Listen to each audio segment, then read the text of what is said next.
اللهم صل على محمد وآل محمد. أعوذ بالله من الشيطان الرجيم. بسم الله الرحمن الرحيم. والصلاة والسلام على سيدنا Muhammad وآله الطاهرين.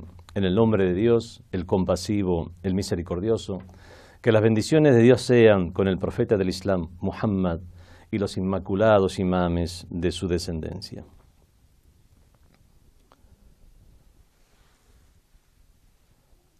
As-salamu ala Fatima wa abiha wa ba'liha wa baniha wa sirr al-mustawda'i fiha. Que la paz sea con Fátima, su padre, su esposo, sus hijos y por el secreto depositado en ella. Estamos en los días del martirio en los que se conmemora el martirio de Fátima Zahra alayhi salam. Se mencionan varias fechas como fecha aproximada, como fecha de su muerte, como fecha de su martirio. ¿Por qué se mencionan varias fechas? Eso es algo que vamos a tratar rápidamente y brevemente. Estamos hablando de la hija del profeta del Islam. Fátima alayhi salam, con ella sea la paz, fue considerada por su padre, el profeta del Islam, como la señora de las mujeres del universo, Sayyidatu Nisa al-Alamin. Cuando su padre le dijo esto a Fátima alayhi salam, le dijo, ¿pero acaso no era María la madre de Jesús? Con ambos sea la paz, Sayyidatu Nisa al-Alamin, la señora de las mujeres del universo. El profeta le respondió, ella fue Sayyidatu Nisa al-Alamin, la señora de las mujeres del universo, min ahli zamaniha, de la gente de su tiempo, entre sus contemporáneos.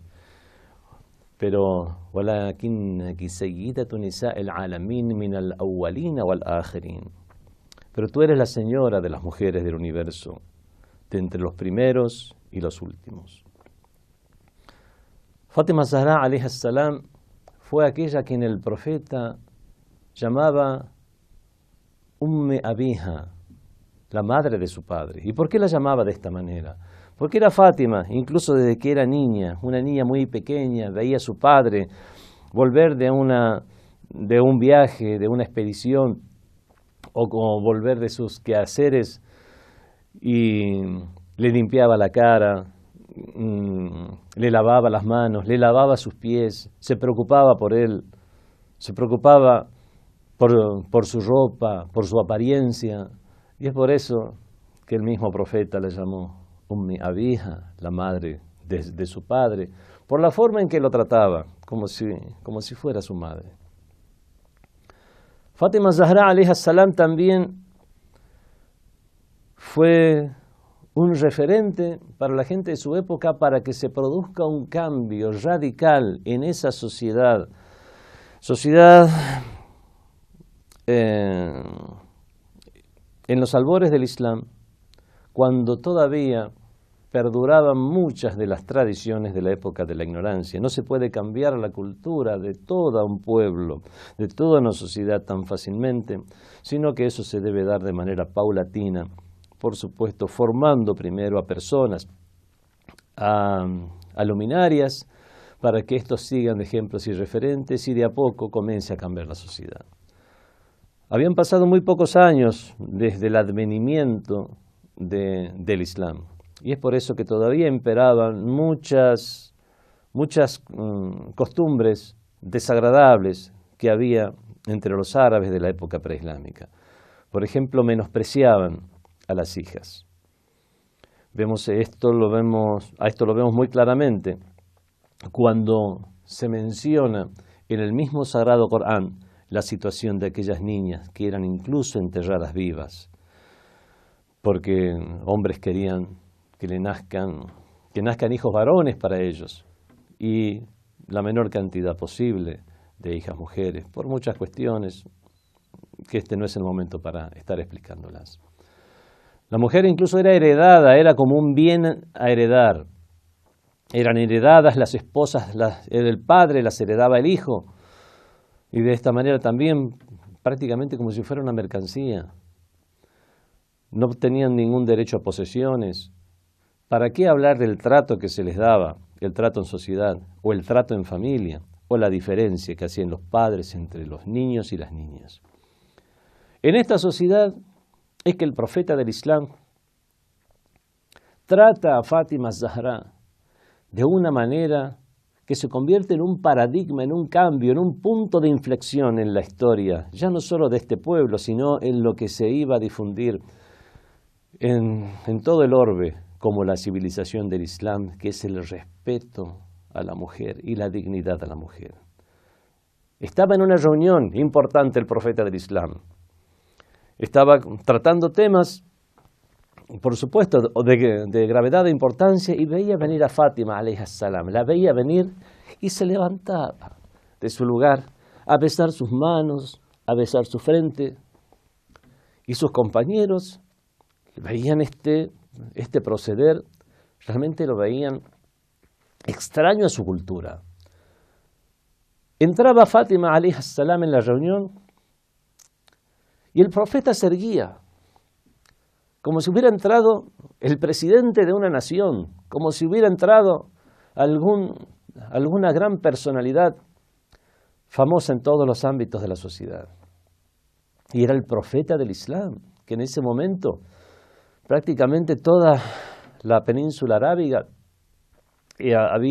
estaba regida bajo las leyes del Islam.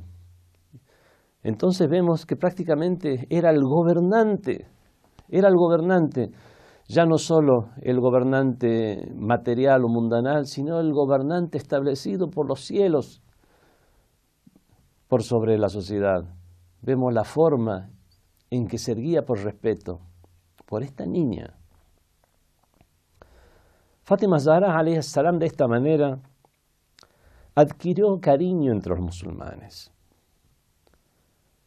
Ese cariño, hoy en día, cualquier musulmán, cualquier persona que realmente sea legítimamente musulmán, tiene amor por Fátima Zahra, alayhi salam. De las diferentes corrientes del Islam, sunnis, shias, sufis, diferentes escuelas jurídicas, diferentes escuelas teológicas, diferentes vías de desarrollo espiritual, a excepción de algunos que se dicen musulmanes y son los llamados nawasib. El nawasib es plural de nasibi. El nasibi es la persona que expresa hostilidad a Ahlul Bayt, al profeta y a Ahlul Bayt, o a Ahlul Bayt en particular, o sea, la familia del profeta en particular, sea Ali, Fátima, Hassan, Hussein, los imames de Ahlul Bayt. Pero fuera de este grupúsculo que se dice musulmán, todos los musulmanes, sunnis, shias, cualquier musulmán ama a Fátima Zahra, alayha salam. Y es por eso que Fátima Zahra quiso dejar un legado para que los musulmanes en todas las épocas no estuvieran desatentos a los problemas, a las fitnas, a las sediciones, intrigas, conflictos que pueden llegar a sucederse entre los musulmanes. Al fallecimiento del profeta, sallallahu alayhi wa alihi wa sallam, se produjo una desavenencia entre los musulmanes respecto al tipo de gobierno. Están aquellos que insistían en que el profeta ya había dejado establecido y estipulado y repetido de manera continua a lo largo de toda la historia del mensaje, a lo largo de los 23 años del mensaje, quién debía ser su sucesor después. Y están los que dijeron que no habló claramente al respecto, sino que en todo caso dijo unas orientaciones en general. Como sea, cualquier conflicto que se hubiera desatado no podía de ninguna manera llegar al punto de que se le faltase el respeto a Fátima Zahra, alayha salam. Fátima Zahra, alayha salam, a causa de los sucesos lamentables, trágicos, tristes que acontecieron después del fallecimiento del profeta del Islam, no estuvo de acuerdo, sino que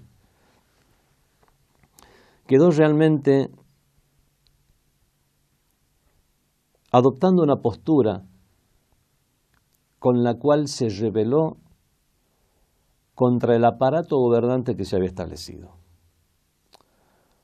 Y eso es algo reconocido históricamente por cualquier historiador del Islam. En todo caso, hay algunos detalles que algunos cuentan más que otros, pero en general esto es algo aceptado.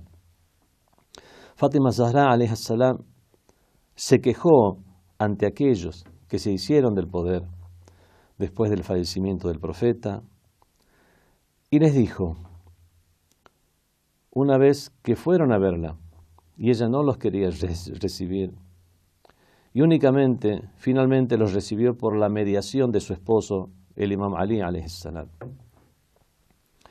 Les abrió la puerta y sin mirarlos, mirando hacia la pared, vinieron a ofrecer disculpas por lo que había pasado al fallecer el profeta.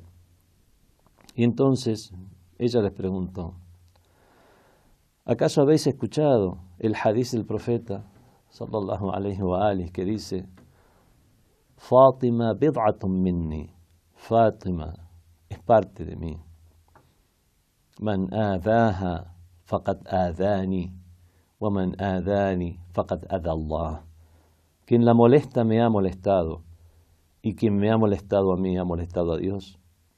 Ellos dijeron sí, escuchamos este hadiz del profeta del Islam.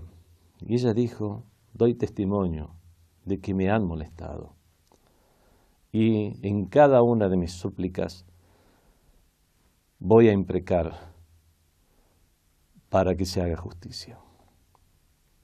Fátima Zahra alayhi salam falleció finalmente por las heridas recibidas durante esos trágicos acontecimientos.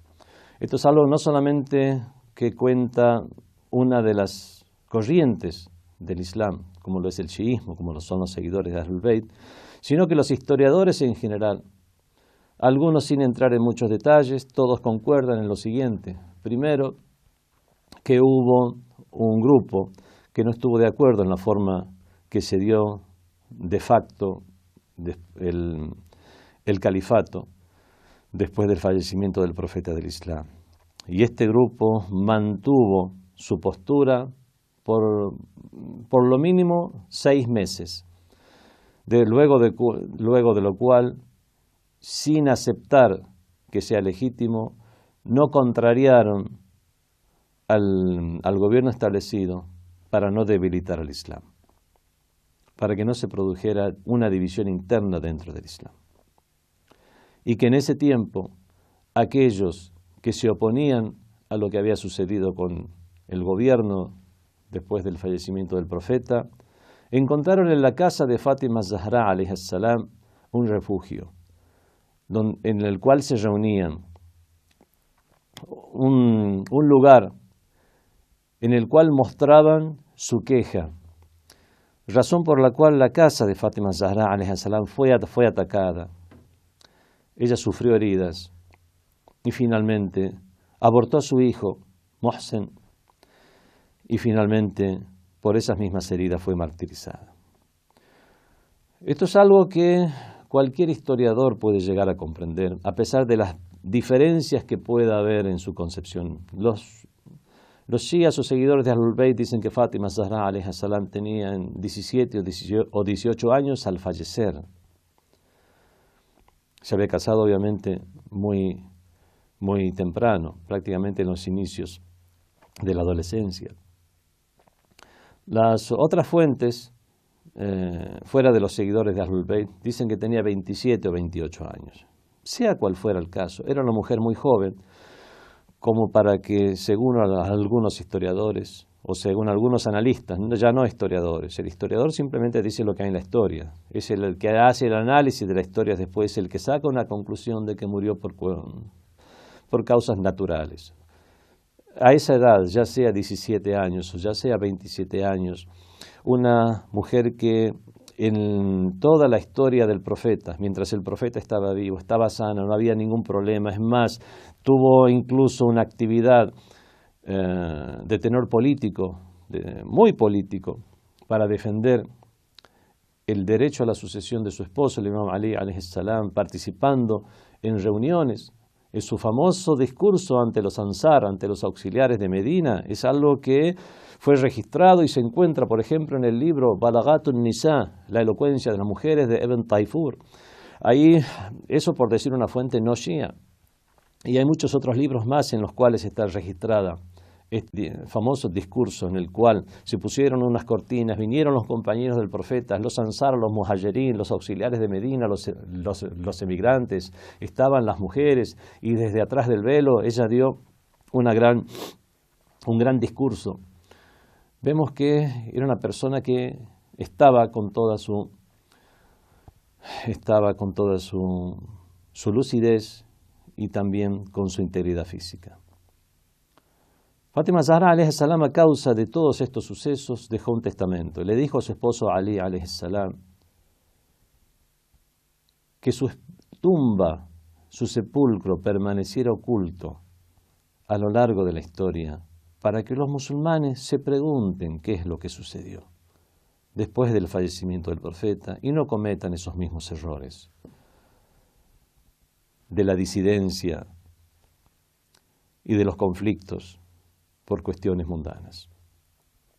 El Imam Ali alayhi salam, al fallecer Fátima, la sepultó ocultamente durante la noche, donde únicamente estaba él, sus hijos Hassan, Hussein, con todos ellos sea la paz, y tal vez algún otro compañero. Y luego cavó unas 20 tumbas por toda la ciudad de Medina para que nadie supiera dónde estaba la tumba de Zahra alayhi salam. El aparato gobernante, al ver lo que había sucedido, y por supuesto a causa de el prestigio y el respeto del que gozaba Fátima Zahra alayhi salam entre los musulmanes, querían por supuesto participar de su entierro. Incluso dieron la orden de abrir todas esas tumbas nuevas que habían visto en Medina, a ver si encontraban y desenterrar a Zahra y ya otra vez hacer las ceremonias como se merecía. Y he ahí por primera vez en todo ese tiempo el Imam Ali alayhi salam, que a causa de la orden del profeta de mantenerse en silencio y soportar lo que debiera soportar para que no se produjera una división entre las filas del incipiente Islam, por primera vez sacó a su espada Zulfiqar y dijo: nadie va a faltarle el respeto a la tumba de la hija del profeta del Islam, a la tumba de la señora de las mujeres del universo. Aquí estamos ante el Imam Ali ibn Abi Talib, alayhi salam, aquel a quien todos conocían por su heroísmo, por su valentía, por su fuerza, por su decisión, al mismo al cual le reconocieron esa fuerza de voluntad para que, a pesar de tener la fuerza física, mantenerse en silencio. Es muy difícil y se necesita mucha fuerza realmente. Ver que se está siendo usurpado un derecho, ya ni siquiera mundanal, también es por el progreso y respeto de la religión, y aún así decir: voy a mantenerme en silencio. El mismo que tenía esa fuerza interior, esta vez desenfundó a Zulfiqar y dijo: nadie va a faltar el respeto y abrir estas tumbas. Y de esa manera simplemente las cosas se acallaron y permaneció en secreto el lugar en el que está enterrada Fátima Zahra alayhi salam. Si uno va a la ciudad de Medina, sabe dónde está la tumba del profeta, la tumba de los que después fueron primeros califas, de quienes fueron las esposas del profeta del Islam, y de esta manera de los tabe'ín, de los compañeros, pero no se sabe dónde está la tumba de Fátima Zahra alayhi salam.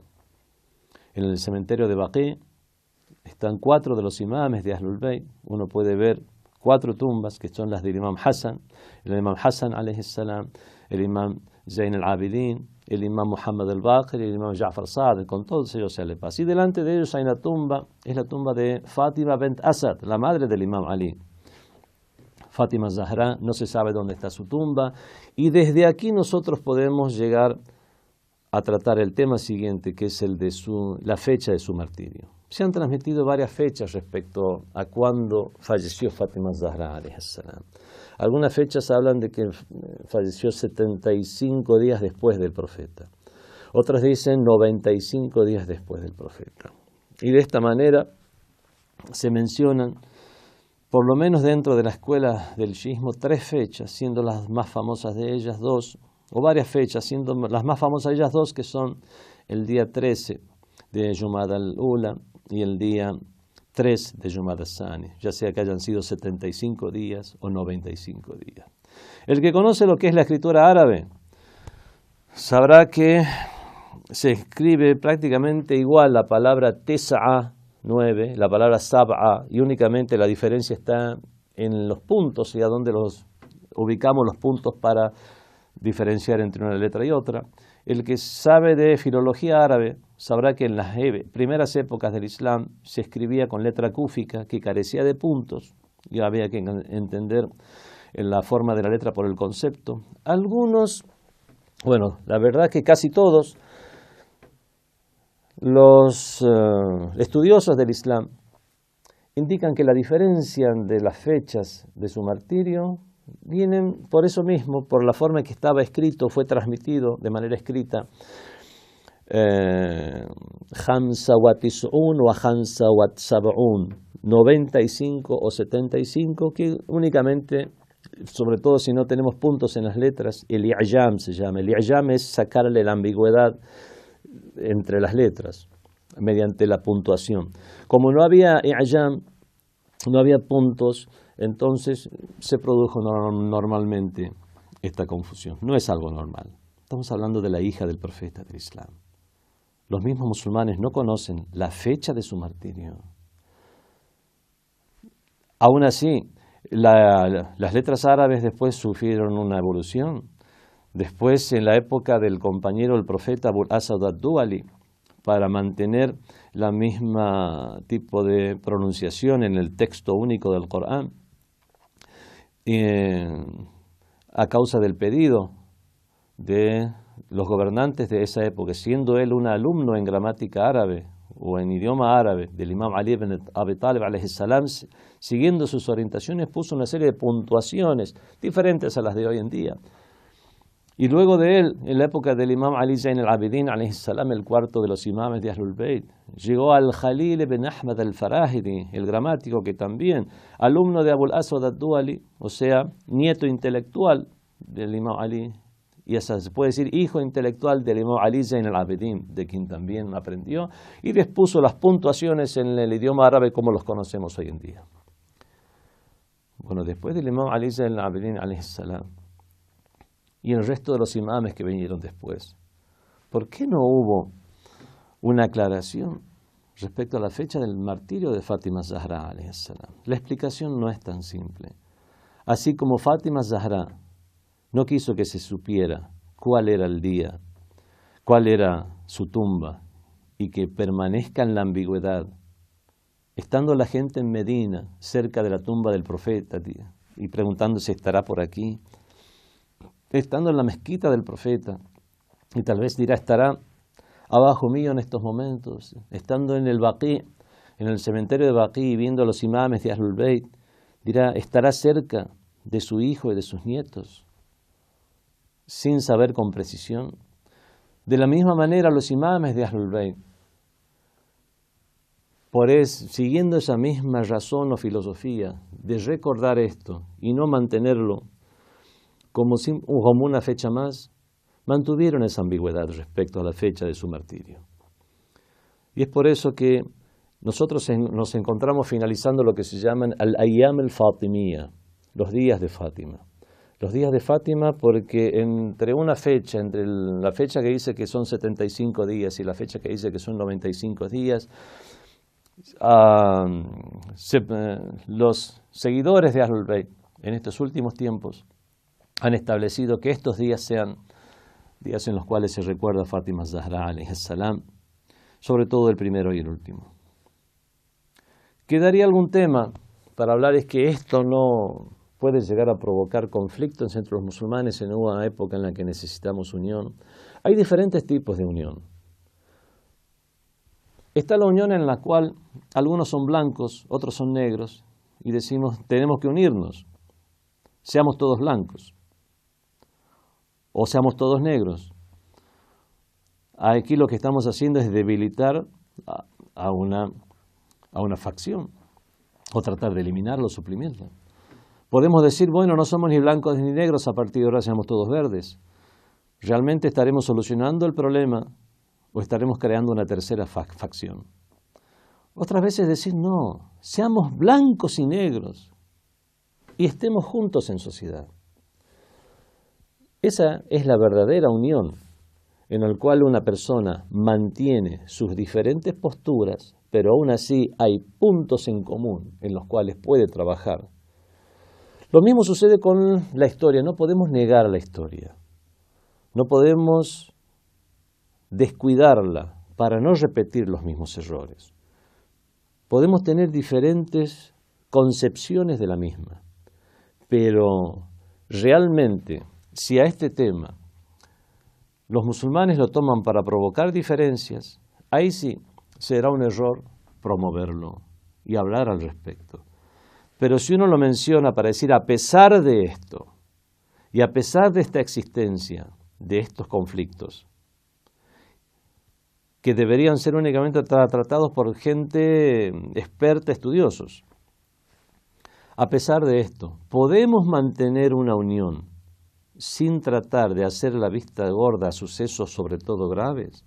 Ahí donde podemos decir, somos lo suficientemente maduros para tener una unión respetando las desigualdades y viendo los puntos en común.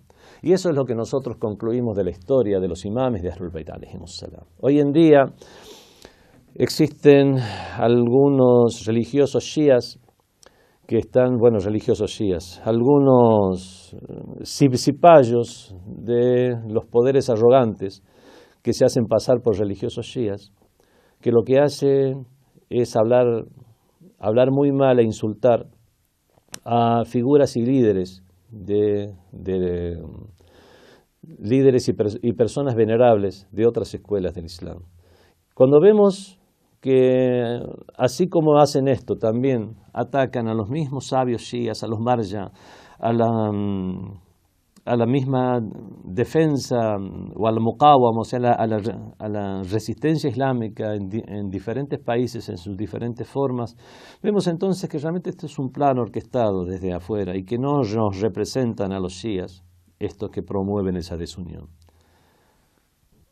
Es cuestión de madurez reconocer que tenemos una concepción diferente de la historia, sobre todo para los chiíes, que es tan importante conocer esos valores de Ahlul Bayt, de Fátima Zahra alayhi salam, ver que no era simplemente la hija del profeta del Islam por una cuestión protocolar se volvió famosa, no, realmente era sabia, realmente era una devota, realmente era adoradora de Dios, realmente, como su mismo padre dijo, era inmaculada.